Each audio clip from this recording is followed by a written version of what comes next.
Mapagpalang araw po sa inyo lahat. Ngayon po ay Lunes, September 12, 2022 para po sa ating unang pagbasa at pagninilay sa araw na ito. Ito po ay hinango sa unang sulat ni Apostol San Pablo sa mga taga-Korinto.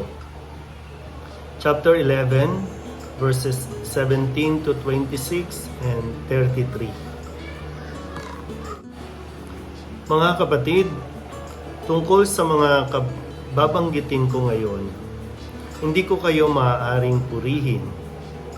Ang inyong pagtitipon ay hindi nakabubuti, kundi nakasasama. Una sa lahat, nabalitaan kong kayo'y nagpapangkat-pangkat sa inyong pagtitipon. At ako'y naniniwalang may katotohanan iyon. Kailangan pang magkabukod-bukod kayo upang makilala kung sino ang mga tapat. Sa inyong pagtitipon, hindi banal na hapunan ang kinakain ninyo, sapagkat ang bawat isa sa inyo ay nagmamadali sa pagkain ng kanyang dala, kaya't nagugutom ang iba, at ang iba namay nalalasing. Wala ba kayong sariling bahay upang doon kumain at uminom? O hinahamak ninyo ang simbahan ng Diyos at tinihiya ang mahihirap? Ano ang gagawin ko ngayon? Purihin kayo? Hindi. Hindi ko kayo pupurihin. Ito ang aral na tinanggap ko sa Panginoon at ibinibigay ko naman sa inyo. Ang Panginoong Hesus, noong gabing siya'y ipagkanulo, ay dumampot ng tinapay, nagpasalamat, at pinaghati-hati ito, at sinabi, ito ang aking katawan, na inihahandog para sa inyo. Gawin ninyo ito sa pag-alaala sa akin. Gayon din naman, matapos maghapunan, ay hinawakan niya ang kalis at sinabi, ito ang kalis ng aking dugo, ng bago at walang hanggang tipan. Tuwing iinumin ninyo ito, gawin ninyo ito sa pag-alaala sa akin.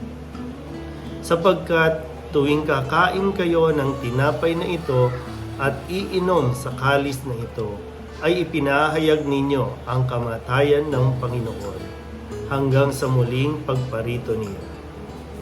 Kaya nga mga kapatid, kapag nagkakatipon kayo upang kumain, maghintayan kayo. Ang salita ng Diyos.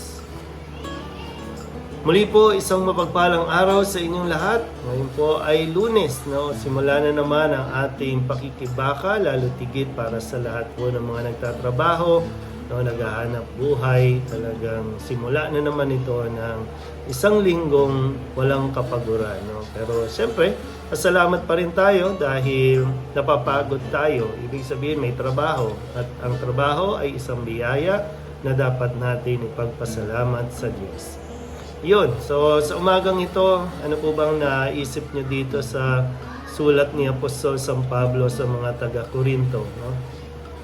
Nung binabasa ko po ito, para bang natatawa ako dahil naalala ko yung kapag may mga handaan, no? May mga pinopost, tapos yung mga nagiging sharon yan, no?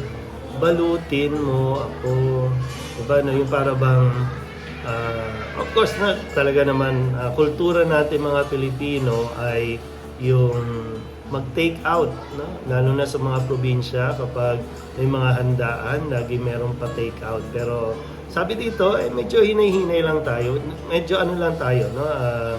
Kumbaga nasa real talk lang na nausapin ito ng tungkol sa kainan. Minsan kailangan natin ng muling balikan yung etiquette natin na tamang pagkilos kapag nasa handaan, no?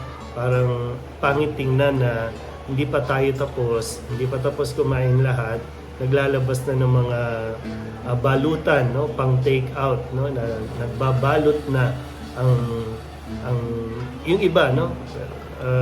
Nakakatawa lang, pero yun nga, ito isang bagay na itinuturo ni San Pablo dahil doon nga noon nung panahong iyon, no, dahil ang pagtitipon ay isang salo-salo. So ibig sabihin pag nagsasalo-salo, merong ambagan. No? So doon sa mga malalakas kumain, wala namang naiaambag, medyo hinay-hinay lang. Pero meron din ditong ugali na sinasabi nga na bakit kayo nagkakabukod-bukod? Yung dala nyo, kayo din ang uubos. Ang dala natin, ang spirituality no, ng agape ay yung magdadala ka ng higit sa para sa iyo. Dahil nga yung paanyaya, kung tayo po ay nagiging Eucharistic people, no, dahil nga nagsisimba, nasasanay tayo at natututo tayong maging bahagi ng ating buhay ay yung magbahagi. So, ang spirituality ng agape, lalo pa nung unang panahon ng komunidad, lahat ay magdadala. No? At sisikapin na ang dala nila ay hindi lang para sa sarili, kundi para merong mapagsaluhan. Dahil merong mga kapatid na well-off, no? Kayang magdala ng more than. Meron namang mga kapatid na talagang sakto lang o kaya kulang pa, pero at least merong naiambag. So sa pagsasama-sama ng lahat ng mga handa, dumadami. Pero dito nakakatawa lang kasi kahit pala noon mayroon ng mga megastar, no? Meron na talaga mga Sharonia na sila-sila, no?